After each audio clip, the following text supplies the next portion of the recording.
Hello, let's everybody just forget last 5 minutes happened and I'm back and we're talking about Go concurrency first steps. So my name is Mofi and I work as a developer advocate at IBM, and today we're talking about Go concurrency. If you want to take a look at the slides that I am sharing here, the link of the slide is here. The URL says Golang NYC because I gave this talk about 3 weeks ago in Golang NYC. And I didn't change the URL for Poland. I apologize for that. So let's move on. So first things first, we are here where the title says concurrency. So the first thing you have to understand is what concurrency is. So concurrency is simultaneously process occurring simultaneously with one or more processes. For example, here I'm talking to you, giving this talk, but at the same time, my hands are moving, right? So while I'm talking, my hands can also move. I don't have to stop talking to move my hands. So this I'm moving, my body is doing a bunch of different things concurrently at the same time. So from a programming point of view, it's mostly a composition problem. We're trying to compose our application in a way where multiple things can happen at the same time. When you hear the word concurrency, almost at the same time, we get another word thrown at us is parallelism, and which is an idea that simultaneous execution of multiple entities of some kind. It could be like multiple of you are listening to this talk at the same time. So you are listening to this talk parallelly, right? So it is more of a system problem where how can I run a system of multiple copies at the same time to do something? So concurrency is a property of the code. Our code works concurrently. Parallelism is a property of running program. Our application runs in some location in a parallel manner. And you're going to see this talk quoted multiple times from Rob Pye, Go for Fest 2015. The talk was titled Go Proverbs. So he gave a bunch of Go ethos, like what Go is about in the talk. So I stole a bunch of quotes from there. So concurrency is not parallelism. That is like one of the quotes he mentioned. And Go kind of relies heavily on this notion, right? So we try to make our application concurrent, not necessarily parallel. And hope that is going to be parallel.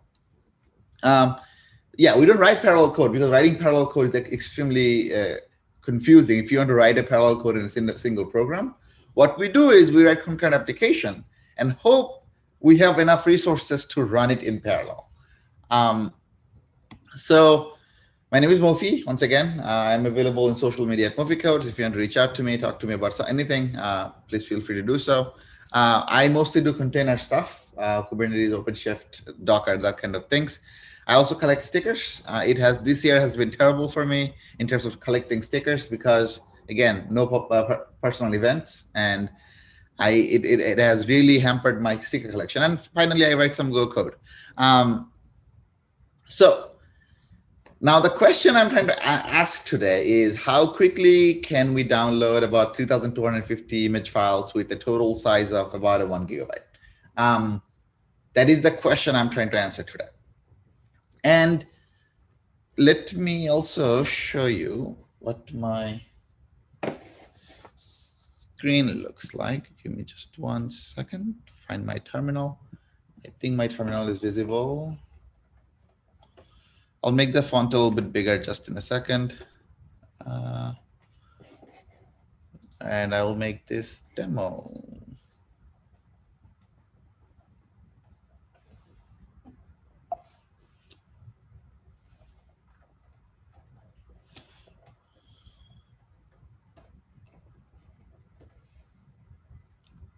All right, sure.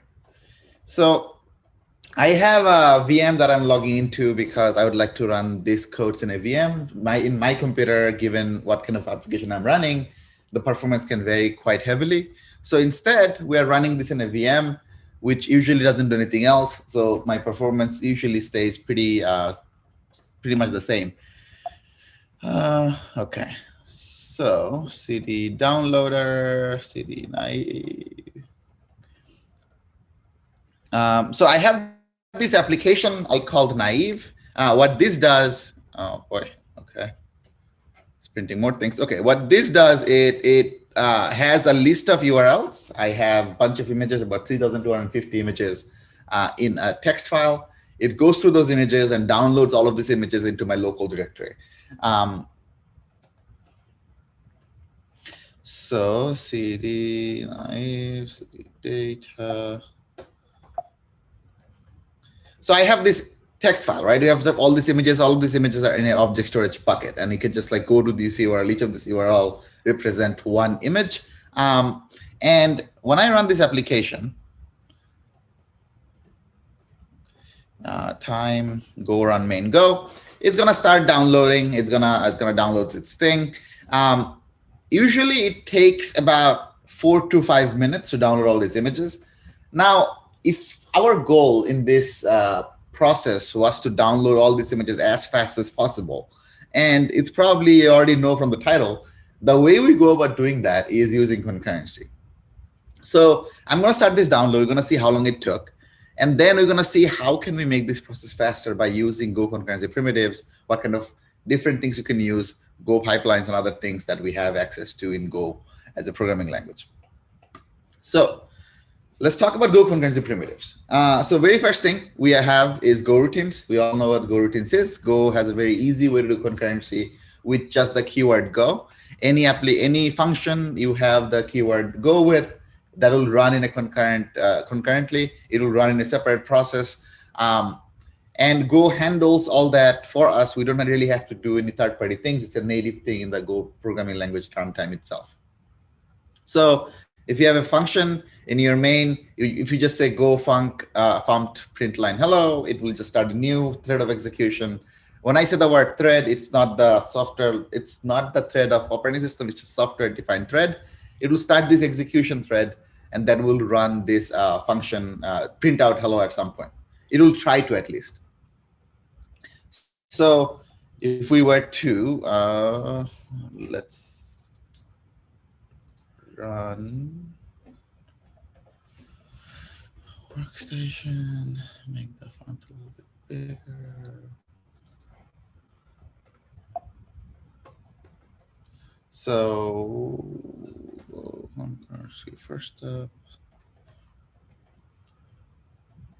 cd hello world. So again, the same example here, but with here right now, we have the application being printed. We're trying to print out hello closure. We're also trying to call a function that we wrote separately. So you can do Go routines in either way. So if I were to run go run main.go, you would see that nothing actually printed this time.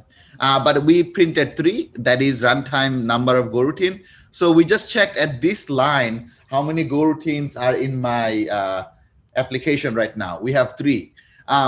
If you're writing an application, usually you want to see 1 at this point. Like when you're exiting your application, you want to make sure that only the main is also runs in a Go routine, right? By default. So we always want to see that there is only 1 running on the main Go routine. But we're seeing 3 because these 2 Go routines started but never got to finish. So I think one thing I could do to make this a little bit easier.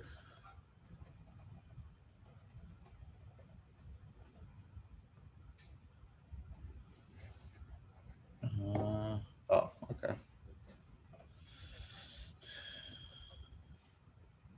So one thing I could do to make it a little bit easier is to just add a sleep, go run main.go, and this time we'll see, oh, undefined, go mod.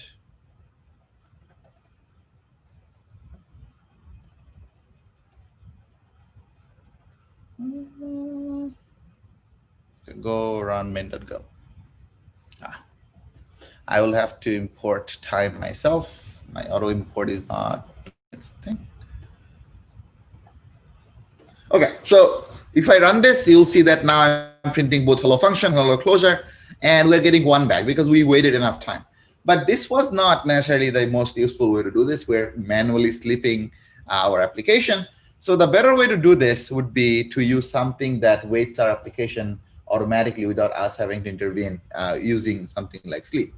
So that's where wait group comes in. Wait group is just a synchronized counter that waits, that can be counted across multiple Go routines. So wait group waits for a collection of Go routines to finish. And in our example, cd /, sync package wait groups. So in this application, what we can do is, again, this is the structure of wait group we have. This is the structure of wait groups we have. And what we have here, it has a no copy struct in between embedded to it that basically forces wait group to not be copied. But that's not what we care about. We mostly care about the state. That's where we keep state of what the value of wait group is. And at the beginning of our application, we're adding 2 to the wait group because we're going to run 2 different go routines. And after the 2 go routines has been started, at this point here, we wait for the go routine to finish. And if that, we wait for that. And after we're done, we just print out how many go routines we have still running. So go run main.go. If I were to run this, you'll see hello closure, hello function, and we have only 1 go routine running. That's what we want to see. So wait group is a way to do that. So wait group, let's go have fork join concurrency model. Wait group is like a thread safe counter. You have a counter that can, we can keep a accurate state between multiple go routines on multiple processes. So wait group has 3 methods that we have seen. We have add, done, and wait. So add any number to wait group. We can say add 50. You can add 50 numbers to wait group directly. Done is also a add. Done actually adds -1 to the wait group, and that's important for a later thing. It doesn't actually subtract, it adds -1. And wait for wait group count to be 0. So at any given time, wait group, if add and done are not equal, let's say you added 50 but only called done 4 times, what happens? So if wait group count is greater than 0 at exit, like for example, you added 2, called done once and called wait, that program will deadlock because your application will keep on waiting for a state that never happens. After some time, the Go runtime will understand that this is never happening, the code is not progressing, it is deadlock, it will panic, it'll get out of there. So yeah, so add 2 to wait group, add -1 to wait group, wait. We never actually go to wait group wait, and you're just waiting forever for a state to happen that never does. So you deadlock there. What if wait group count is less than 0 at any point? So let's say you add wait group to 1 to wait group and call done twice, then call wait. What happens?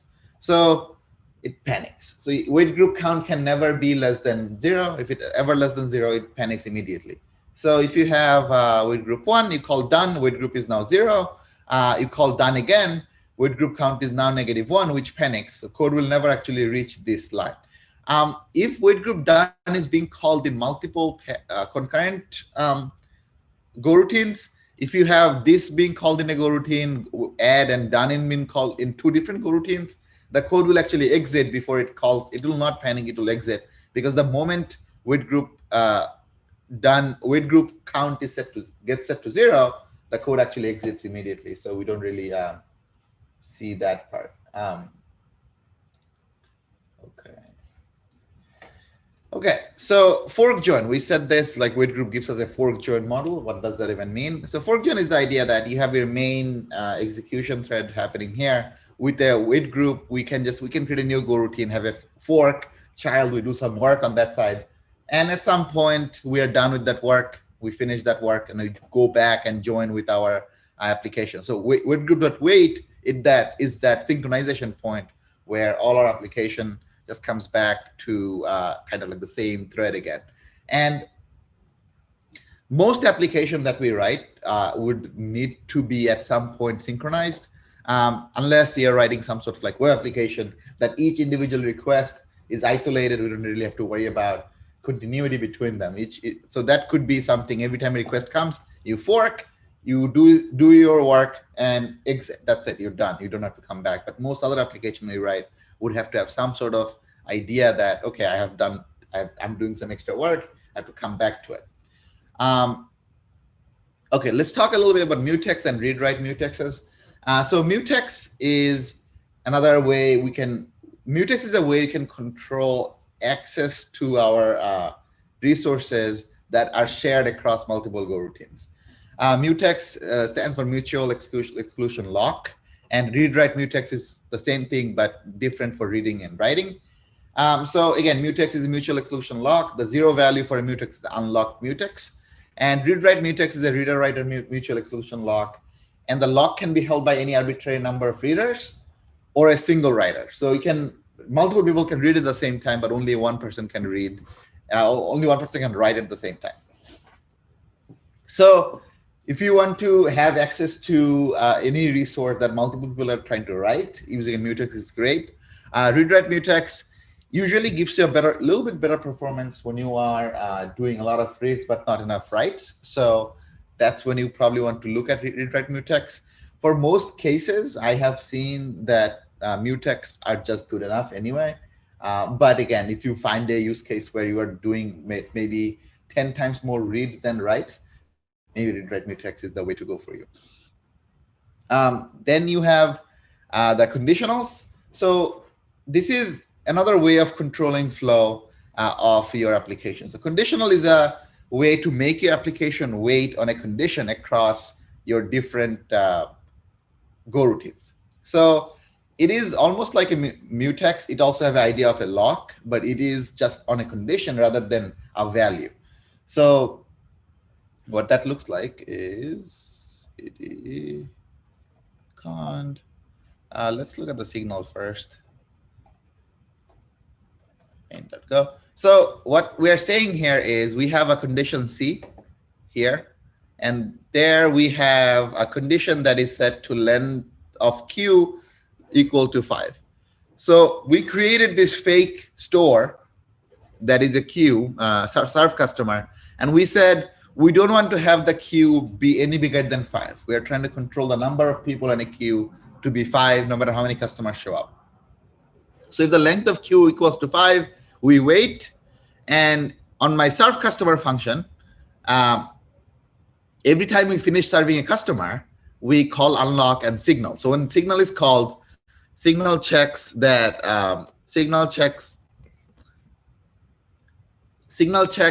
this condition is no longer condition is met, and now it can move on to the next part, and it just can do the next part and keep on going that way. So if I were to go run main.go, you'll see that we're adding the 5 customers very quickly. Then we wait for the first customer to finish, serving customer 5, adding customer 5. So we add the first 5 people in the queue. We're just done. Then we add the next customer after we serve the first customer, right? Serve customer 0, add customer 5. Serve customer 1, add customer 6. So we always make sure there's only 5 things. And this should already start giving you some ideas as to how do you control number of Go routines you can run on a given system. So Go routines are very cheap, right? We can run as many Go routines as we want. But most of the time, we are bottlenecked by something completely different. And that's where we need to have some sort of mechanism to control how many Go routines we can run in a given system. So I have this one right here. And as you can see here, my application finished downloading all the images. It took about 5 minutes and 58 seconds, about 6 minutes to download these 3,250 images.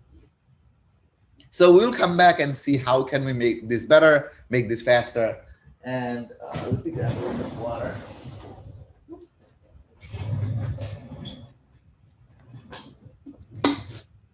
So yeah, we're going to make this faster, as fast as possible, with using all the resources that I can possibly do. Okay, so signal and broadcast are 2 different the same conditions. Signals wakes one Go routine signal on condition, if there is any. Broadcast wakes all Go routines on condition. So the main difference between signal and not this one.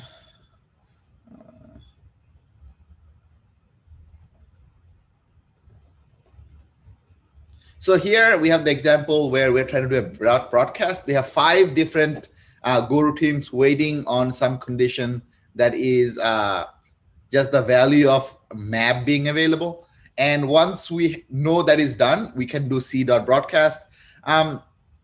C.broadcast is not as used as much as something like like signal is used.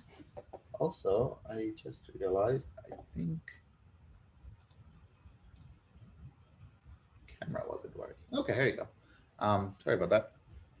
So yeah, so broadcast is one of the cases you can see broadcast. If you're trying to build an application that you have something waiting on, like a bunch of different things and waiting on one thing to happen, you can use broadcast to kind of like destructure your application where you are not directly connecting things. Rather, you're just waiting on something to happen and some other thing broadcasts that information. It's almost like a message queue where you're not directly waiting on some condition. Rather, you are just like making a condition true, and everything that waits on the condition just can wake up or do something at the same time on top of that, right? So that's where broadcast is useful. I haven't really seen too many good use cases for broadcast yet in the Go structure. Like the languages or programs broadcast, something like broadcast would be super useful, would be like GUI application, where you click a button and you need 4 different things to happen, right? That's where something like broadcast seemed to be really useful. But in our use case, it's not as widely used. All right, so then you have once. Once makes sure something happens only once. It's not necessarily as useful as well in terms of like regular Go application, but you see that in the Go source code as well for doing certain things at the runtime level that we need to make sure only happens once. I haven't really gotten too much use out of that, but again, you might have a different mileage using once. Pool is not necessarily like a concurrency thing, but it's the idea of a thread-safe collection of things that you can instantiate once and use multiple times. A lot of things we use daily use as pool, like database connections and like network connections and like a bunch of different things that is very expensive to recreate over and over. So we put them in a pool, and any Go routine can have access to that pool. And thus we can save a lot on like instantiation time and resource. So it can be individually saved and retrieved, and like you just have a collection of objects. All these things come from the same package. And this is if you are coming from a different language, such as like Java or some other languages that has like the traditional idea of concurrency, parallel programming, this kind of primitives will definitely help you get there. But the one thing that makes Go special, in my opinion, and it is the kind of like a CSP style of programming, is the channels. The channel is a typed conduit that lets you pass data between different operators using the channel operator, which is kind of like the arrow with a kind of like a left arrow, right?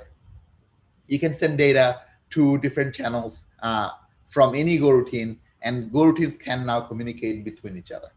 The other way to do it is using shared memory, using Mutexes. But again, Mutex slow your code down, because every time you create execution like shared memory and kind of shared communication point, you create bottlenecks. You can get rid of them by using channel, just by passing memory and having some sort of way where each program each Go routine can just pass the data and move on to the next step. So channels are typed. Channels can be sending, receiving, or both. And channels are blocking. Each send must have a receive.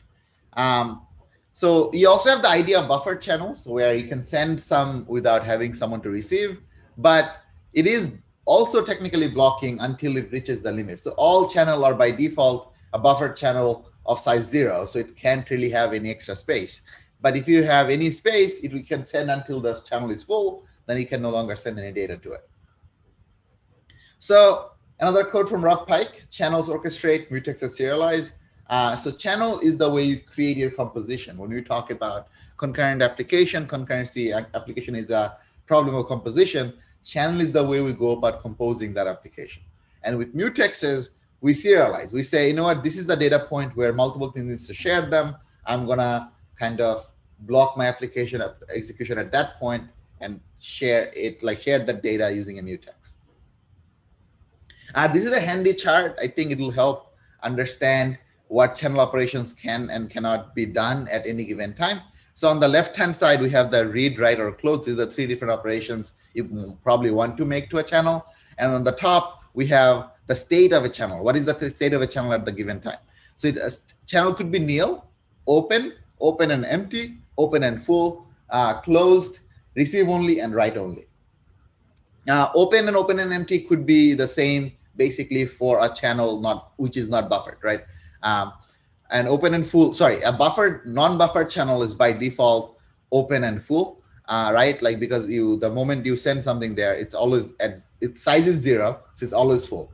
Buffer channel could be open but empty, like it could have size 5, but there's nothing in it.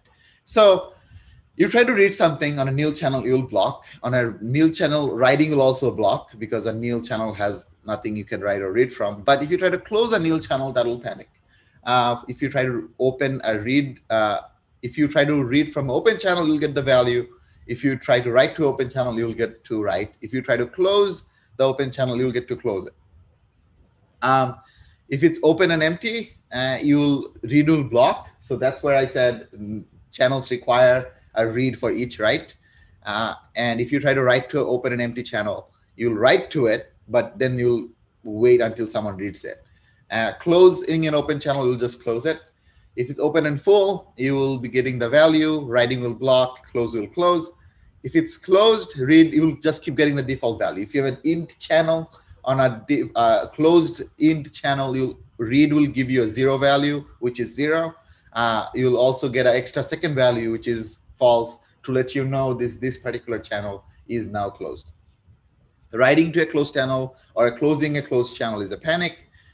Receive only channels you can only read from. So if you try to write or close them, you get a compilation error. So as a writer, you never want to close a receive only channel. Only reader should be doing that.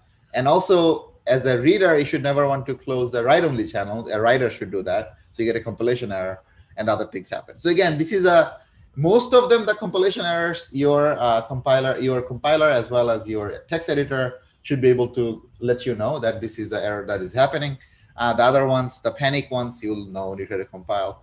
But there are some sneaky ones that you don't necessarily see. The default value is a weird one, especially for like a standard or like non-primitive values channels, right? Like this, what is the default value for a struct that you have created yourself?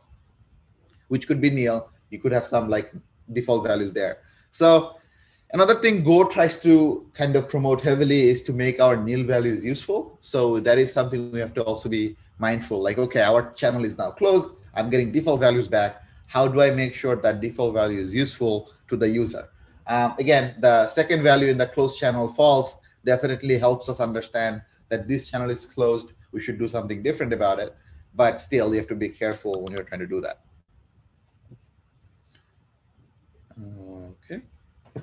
And then we have select. Select lets us select from wait on multiple channel operations at the same time. And just a quick time check. I have about 10 minutes left, right?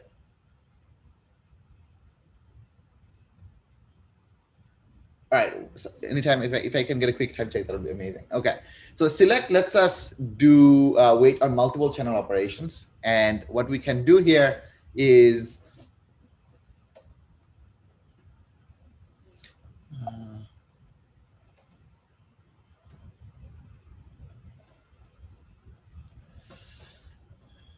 select. So here, what we're saying is we have two Go channels, C1 and C2. And here we're coming in and saying we're waiting on some data to come from C1. We're also waiting on some data to be sent to C2. And we can also have a default on select. So in this example, let me just go. Let me just fix this up a little bit.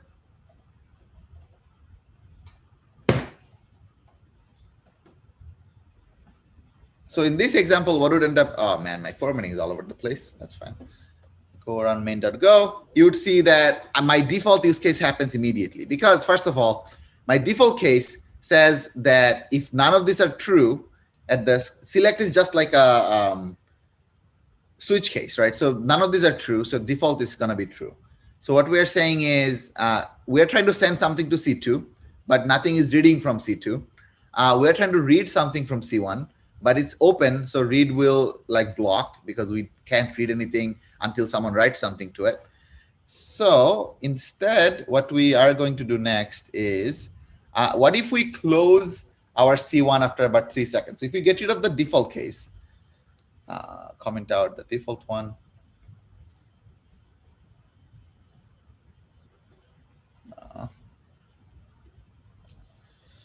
go run min.go, you will see we'll be stuck for some time. That after about 3 seconds, we'll go to path 1, because what is happening is after 3 seconds, we close C1. And once we close C1, this becomes true because we get default value on the case.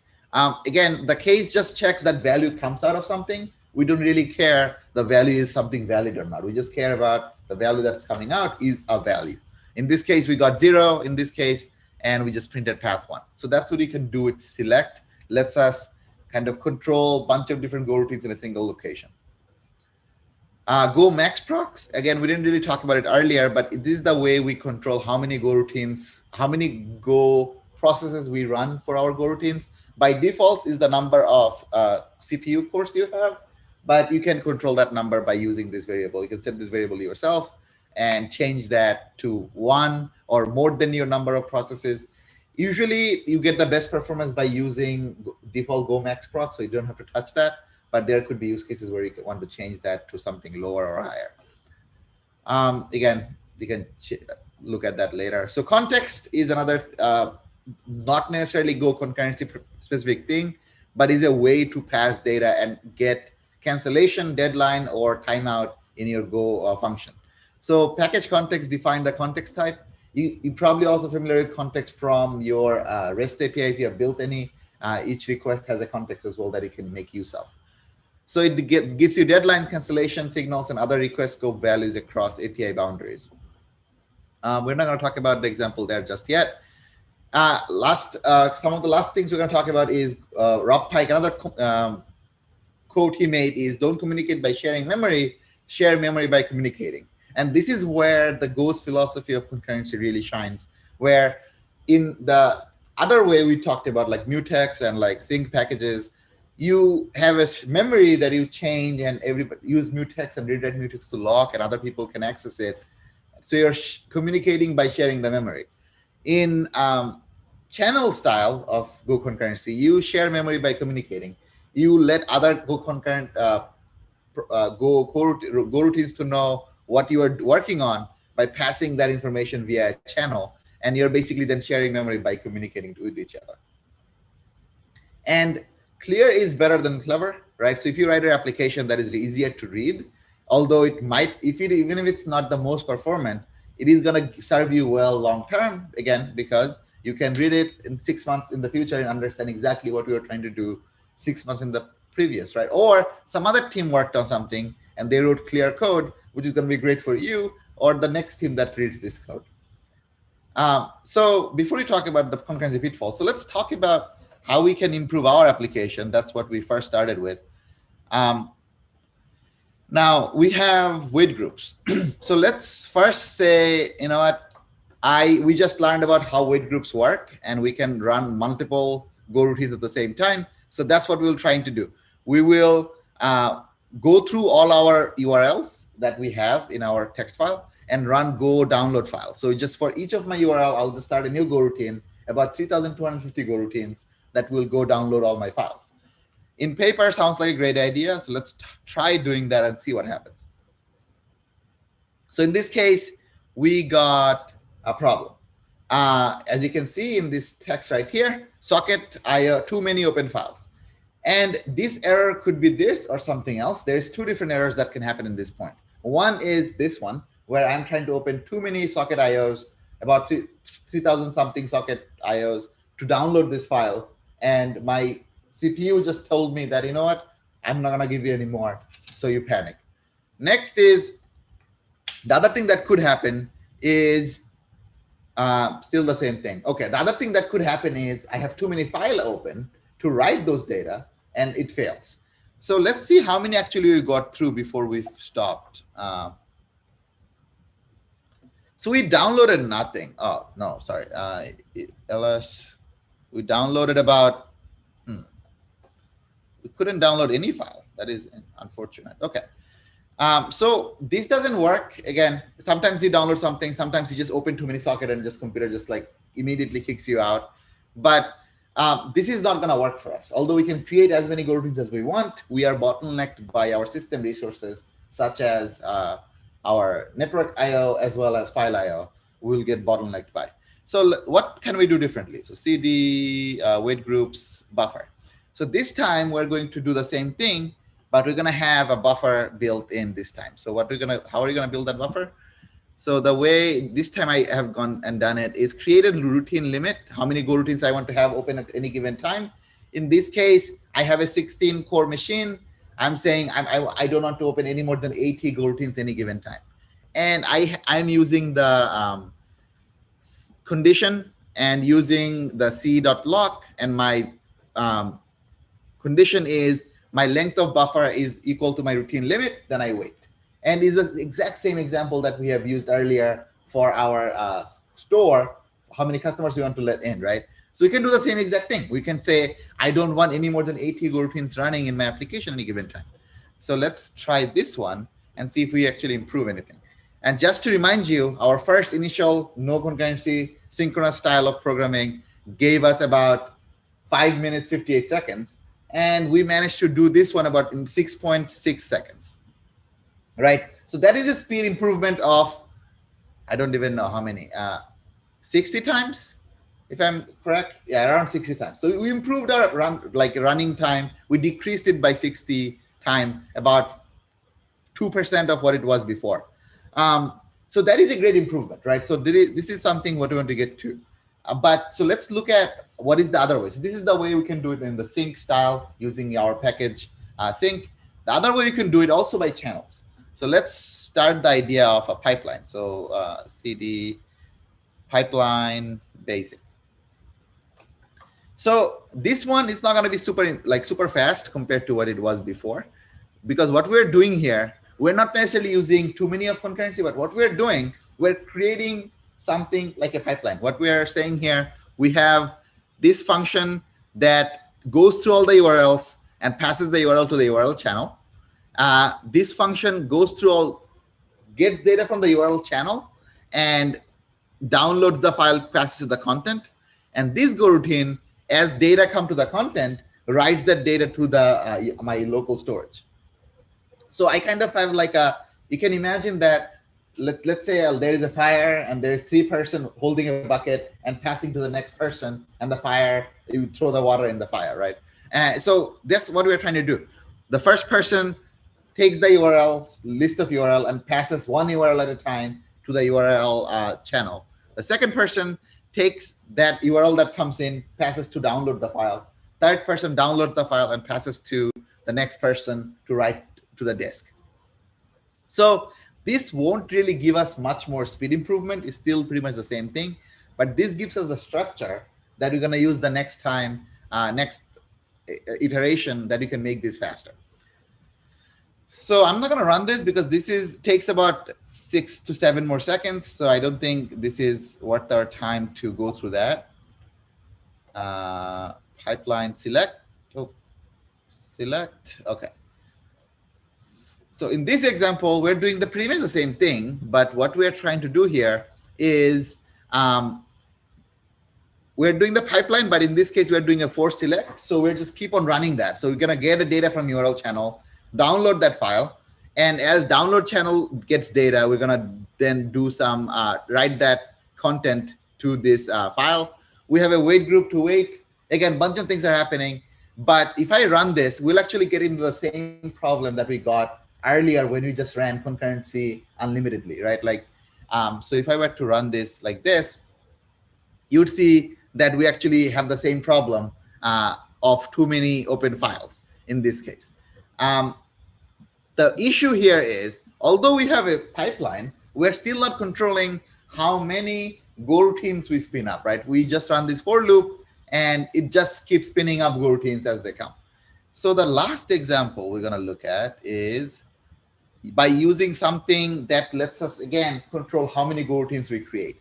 And in this case, we can use something called the Semaphore. And Semaphore, again, we're not using the Semaphore type. We're just faking a Semaphore thing. Semaphore is a way to control how many of a resource copy we can create. So in this case, we want to control how many Go routines we spin up. So cat main.go, and what we are creating here is I have download Semaphore and the file write Semaphore, and I block my Semaphore to write something, and it's a buffer channel. In this case, we're using download Semaphore is a buffer channel, and the file write Semaphore is a buffer channel as well. And I will block until something goes out of the Semaphore, and that will only happen when my download is done. So when my download has been done, I will get something out of that channel. And once it is done, I can then, I know that my Semaphore has completed what we need to do. Now I can write things in this channel. So if I were to run this again, time go run main.go, and it's going to take some time, again, about 6 to 7 seconds. And hopefully it will take 6 to 7 seconds. It took about 7.7 seconds. So it is very comparable to what we got done with our conditions and our how many channels we create. But the idea is using pipelines, what we get out of this is your application becomes extremely composable. If you need to add more steps in between, your changes in code will be very minimal. You're just adding a step between both of them, and you're doing more things. Also, you could use the same idea to send this data to multiple things using channels as well. So that's why I personally prefer the channel style of programming. But again, Go gives you the both the options, right? You could do the sync package style programming as well as the channel. Personally, I would recommend trying out channels if you already haven't, and seeing where it does, because again, this is something kind of unique to Go. It's not like only Go has it, a bunch of other languages has it too, but Go is one of the now new modern languages that are heavily implementing this style of channel-based communication. So look into that if you're interested in learning more. If you're already familiar with it, great. Hopefully this was a refresher, and you've probably got a couple of things. If you didn't, we'll probably have to do something more advanced soon. So I think I'm almost out of time, but if I have like a couple more minutes, I can quickly talk about some concurrency pitfalls. Number one is memory access. Again, you are trying to access memory, and every time you have to control who accesses what memory, you are creating bottlenecks, and that kind of limits how fast you can go. Race conditions. This is like a sneaky little one. Sometimes you don't even notice it, but the Go build runtime itself has the idea of a race detector. So you can run go run dash race your application, and it can help you figure out if you have a race condition in your program. Race condition, again, can be really terrible. For example, you're trying to count something. As you read and write back to it, you just rewrite the original value because you have a race condition in between. Deadlocks are terrible because, again, your application can't really do anything.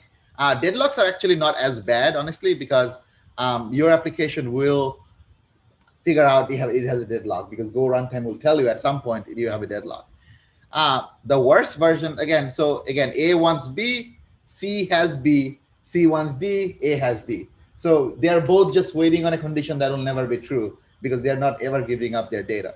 So deadlocks are terrible, but usually your Go runtime will tell you that you have a deadlock. But the worst version of it is live lock, right? Live lock is when your application is doing things, but it's not making any meaningful progress.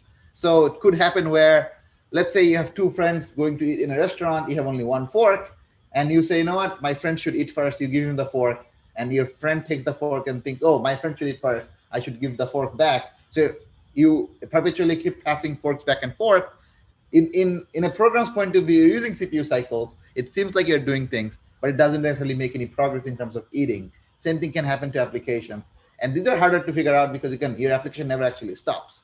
So you have to have like external monitoring to figure out, is your application actually progressing forward? Starvation, this can happen when you have some process or some Go routines being greedy and using CPU cycles more than others and not giving up their CPU cycle even when they should. This usually doesn't happen in like when you're writing your own application. This is more of a problem of a CPU based, like when you are a single process against some other process. If you're writing your own application, starvation doesn't necessarily happen all that much, but it could happen where worker one is keep on getting cycles, worker two doesn't because of something. Safety of concurrent application, again, this depends on your memory access, your access of information, and other things. Premature optimization, this is not necessarily a problem of concurrency, this is a problem of mostly with us. We sometimes think Golang has great concurrency models and say, you know what, everything has to be concurrent, which is not necessarily true. Usually, So we're going to talk about that in a second again. So integration testing with concurrent application, testing the whole system as a whole is much more difficult because you don't know exactly how do you measure performance when you're the single unit of test. Concurrency, you can only sometimes see when you have a lot of like volume and load coming in. Load testing, same idea. Like if you're as a unit testing or like running the test as a single user, you don't necessarily see the full picture, how your system behaves when you have 10,000 concurrent users coming in at the same time. So we talked about that. We can move on. So some consideration, right? So when should we not use concurrency? The entire talk was to tell you how great concurrency is, how can you use it. But I think I have to finish my talk by saying when you shouldn't think of concurrency as a valid option. Number one, would a non-concurrent solution be good enough? Oftentimes, the best solution is not the best solution in terms of time and cost. So is a non-concurrent, if a non-concurrent solution is good enough, you should spend your time optimizing other problems like fixing actual bugs, adding new features. Would a horizontal scaling make more sense? In this world of containers and like, Kubernetes and other things, you can technically run your application on any number, or serverless, you can run your application on any number of horizontal scaled things. So if you scale horizontally, would it make more sense for your application? Because when you say concurrency doesn't necessarily mean that you get away with using less resource all the time. Sometimes you have to use more resource to be able to use concurrency. So sometimes if you can horizontally scale based on your need when you have a lot of requests coming in, would that be better?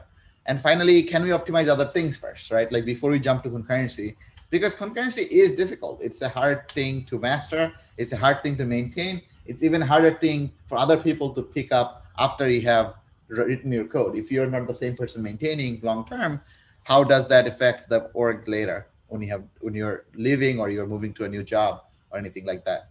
So some tips, right? Don't try to think of a problem concurrently. I have had terrible luck trying to start a program just with like writing concurrency. Again, this could be just me being not the most fluent in concurrency, but what I have found useful is solving it synchronously, then almost like looking at my code and figuring out where would concurrency help with my bottlenecks. In this case, I wrote the synchronous version and I saw, the download is just waiting on like the file IO to be available. I could do that multiple times at the same time. Also the network, right? When you're doing a get call to get the data from the server, same thing where we can do that concurrently. Any point we need to synchronize becomes a hidden bottleneck. So we need to be open to re-architect. There could be times when you say, I have 8 different sources writing to a single file. And then that file goes to some other place. Can we do something different? Can we write 8 of them, 8 different files and combine them later so that we don't create a bottleneck of like writing a single location? Go routines are cheap, so use them freely. Don't really think, I'm creating 100 go routines, that's bad. The thing that is bad, if this go routine is actually using other resources like network or database or file, because those have a much lower threshold than go routine ever will. In a system, like if you have a regular machine like I do in a Mac with 16 gigs of RAM, you can easily run a million go routine without even like hitting your swap cache, right? So the go routines are extremely, extremely cheap. But again, most of our application deals with actual resource like database and networks and files, which will be a bottleneck way before go routine ever is. So thank you so much for indulging me. Apologies for the technical difficulties at the beginning, but I'm glad we got to do this. If I still have a couple more minutes, I would be happy to hear any questions if you have, or your experience with the Go concurrency if you used it, and how did you feel or compared to other languages that you have used.